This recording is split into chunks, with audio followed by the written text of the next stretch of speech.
E no final ela diz assim, para que todos saibam que ele quem está aqui, ele está pedindo para que Dona Dulce levante e tire de dentro da sua blusa a corrente que ele usava. E aí pronto. Não tinha mais o que se ter dúvida se era João, se não era João, era João. Eu sou irmã de João Ricardo Almeida, que faleceu dia 17 de maio de 2021. E a nossa história com Mayra começa 8 meses após a morte dele. Na verdade, um pouco antes, né? Que eu descobri ela na internet.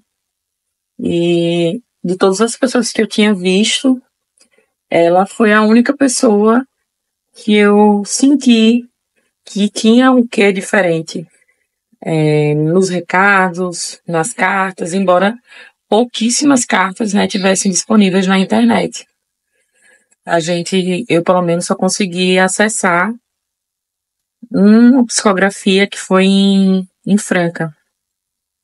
E era surreal a quantidade de detalhes, de sinais, de que aquela pessoa ali não podia ser qualquer pessoa, porque o que eu sinto nas psicografias que eu vejo é que as pessoas que estavam fazendo aquelas psicografias estavam falando que podia ser dito para qualquer mãe, para qualquer filho, enfim, para qualquer irmão. E no caso de Mayra, eu não sentia isso, embora não a conhecesse pessoalmente. Ela, pouco após, assim, a gente identificar, né, as psicografias dela lá na internet, conhecê-la via internet, ela abre as inscrições para a primeira psicografia do ano 2022. E minha mãe, assim que viu, né, assim como eu, ficou extasiada com a qualidade daquele trabalho mediúnico. E assim que ela abriu as inscrições, a gente fez todo o trâmite, que na verdade era apenas a confirmação da nossa ida para Brasília. O nome do meu irmão não foi colocado em qualquer lugar, né? Não tinha qualquer coisa que denunciasse a história da gente, principalmente nos detalhes. E aí, início de 2022, a gente sai de Aracaju, uma madrugada, e minha mãe disse, claro, eu tenho medo, que a gente ainda estava na pandemia, né? Estava já abrindo algumas coisas, mas ainda com algumas restrições. Ela disse, se acontecer alguma coisa com você, eu vou me responsabilizar. Me diga uma coisa, uma palavra, para eu ir ou não ir para Brasília. Eu não conseguia, porque se acontecesse qualquer coisa com minha mãe ou até comigo, eu não me sentiria bem de ver ela sofrer caso eu partisse, ou o inverso também. Eu disse, mãe, eu não tenho coragem de fazer isso. E aí, minha mãe foi no quarto, sem me dizer, botou a corrente do meu irmão por baixo da blusa e fomos. Eu não sabia. Logo no dia seguinte, a gente se instalou no hotel, tudo, e no final da manhã a gente saiu para almoçar. No início da tarde a gente foi para uma escola onde aconteciam as psicografias até então. Enfim, já no movimento de retirada da gente do hotel, saída, né, do hotel, até a escola, existia uma energia diferente. Quando a gente chega na escola, a gente parecia que não estava mais ali naquele plano. Brasília é um lugar seco, né? E começou a ventar, as folhas passando na frente da gente, um clima muito emocionante, pessoas o tempo todo falando dos seus entes queridos, a gente fazendo aquela troca que é normal, acho que todas as vezes que tem psicografia é isso que acontece. E aí no final da tarde, lá para as 4h30, aparece aquela mulher com estatura média, pequena, né, mas grande nas suas palavras, no seu conforto. E aí ela inicia explicando que nunca falou com o morto e que as pessoas que não recebessem cartas não se sentissem a menor por conta disso, que não quer dizer que eles não estivessem ali, mas que dada a necessidade de cada um, os recados ou as cartas seriam, né, liberadas, né, seriam autorizadas, mas que eles viviam sim, que aquele salão estava cheio de pessoas vivas e vivas também no plano, né, espiritual. E isso a gente tem certeza, porque a energia é diferente, quem já foi sabe. Passado algum tempo, ela inicia as cartas e você vê, ela faz todo um processo de receber cada espírito como se estivessem sentados ao seu lado. As cadeiras estavam postas para que ele sentasse e ela falava como se estivesse falando com pessoas vivas, né? E eram pessoas realmente, mas para nós, né, que somos materialistas, isso era uma coisa como assim. E foi muito bonito. No terceiro recado, lembro que teve seu Pimenta, que deu um recado, uma carta, se não me engano. Ou foi um recado, não sei. Eu sei que o nosso foi o terceiro recado. E ela iniciou dizendo, pelo apelido, vocês vão identificar. Eu tô aqui com Piolho. Esse apelido a gente não sabia que meu irmão tinha, porque era um apelido que meu irmão utilizava na trilha, ele fazia trilha de carro. Aí eu olhei pra minha mãe assim, não me disse muita coisa. Depois, meu irmão mais novo confirmou que meu irmão fazia trilha com ele. E aí eu disse, meu Deus, né? Depois, mas na hora, além disso, eu tô com Manga Rosa. Esse apelido era o apelido do meu irmão na infância, porque meu irmão, quando se movimentava, ficava com raiva, ou ficasse um pouco mais no sol, ele ficava aquele, não era vermelho, era rosa. E aí ele tinha esse apelido. Eu olhei pra minha mãe, depois ela disse, estou com o João Ricardo, e falou com quem ele estava, com minha avó, Clara, que eu não conheci, com os meus parentes que tinham falecido durante aquele ano, juntamente com ele, um de infarto, outro de câncer, e citou um amigo dele, o apelido do amigo dele, que fazia trilha com ele, que morreu 29 dias depois do falecimento dele, com detalhes. E era assim, né? Eu lembro que quando ela perguntou se a família dele estava ali, eu levantei a mão e eu não baixei mais, porque eu parei no tempo. Porque é a sensação que você não pode perder aquilo, que é a sensação que você está tendo contato com a pessoa através dela. Eu encontro nas falas de Mayra a personalidade do meu irmão, os trejeitos do meu irmão. Ela descreve o meu irmão, a inquietude do meu irmão.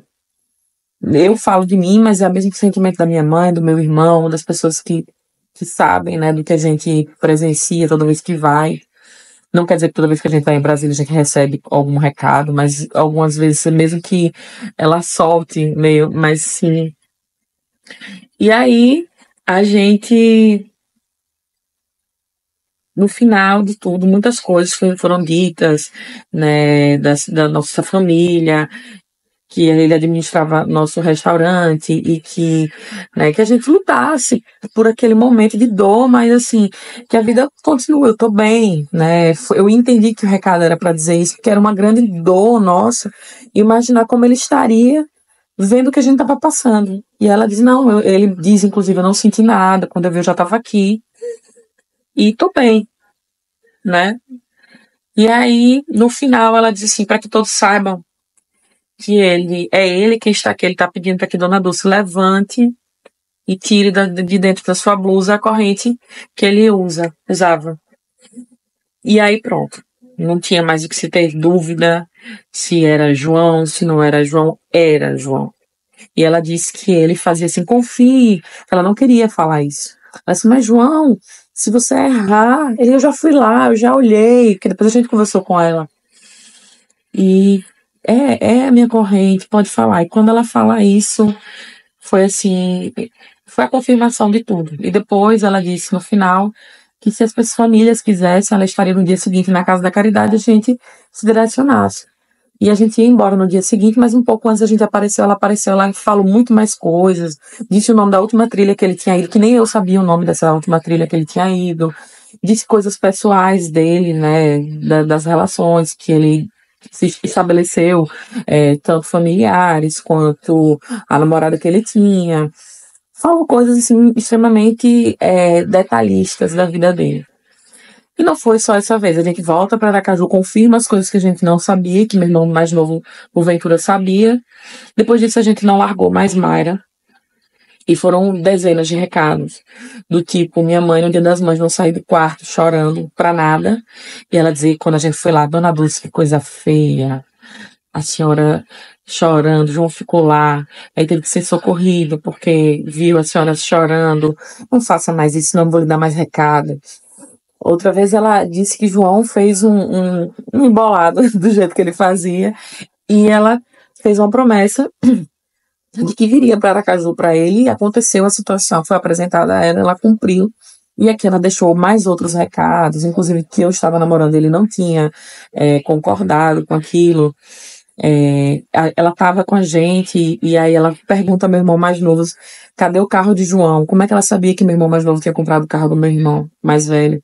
Ele disse que não gostou, porque tá todo cheio de adesivo, e realmente o carro estava diferente nesse aspecto. Falou recentemente, a gente está passando por um processo que envolve o filho dele, ela citou isso também recentemente, que ele queria que a gente resolvesse, né, a forma dele. São dezenas de recados, e todos eles muito empolgantes, na certeza de que a vida sim continua, e que a minha família, não resta dúvidas quanto à idoneidade dela moral, e assim, a força que ela, mas que a família dela tem de se manter erguida diante de tantas situações adversas. A Casa da Caridade é, sim, um lugar de salvação de almas materialistas, assim, materiais, como as pessoas que precisam, dependem dos projetos, mas também pessoas que dependem da caridade espiritual, né? É muito lindo o que é feito lá. E a gente, nossa família, hoje é composta, sim, pelo meu irmão, porque a gente tem a certeza da vida dele hoje, em outro plano, da minha mãe, do meu pai. A gente continua com o meu irmão mais novo e a mim, mas a gente tem um sexto membro hoje, que é a Mayra. Ela é a mãe espiritual do meu irmão, porque meu irmão hoje faz parte da Casa da Caridade. Ele é um dos espíritos que trabalham lá. E ela cuida dele, para minha mãe, quando a gente não consegue mais. E hoje ela nos diz que ele está super bem, porque quanto o destino, a gente não pode fazer muita coisa. Mas saber que meu irmão está bem, que meu irmão conseguiu entender o processo, faz com que a gente também se encaminhe nesse processo de entendimento do que aconteceu. Eu sou muito grata, e não tenho dúvida, nem eu, nem minha família, de nada do que ela diz, nem do trabalho que ela propõe. Seguimos com a nossa série. Ninguém deve se desesperar da sua própria salvação. Vitor, eu não posso falar com ela. A história de Jorge, São Jorge. Sete além é uma palavra que não é mencionada diretamente na Bíblia, mas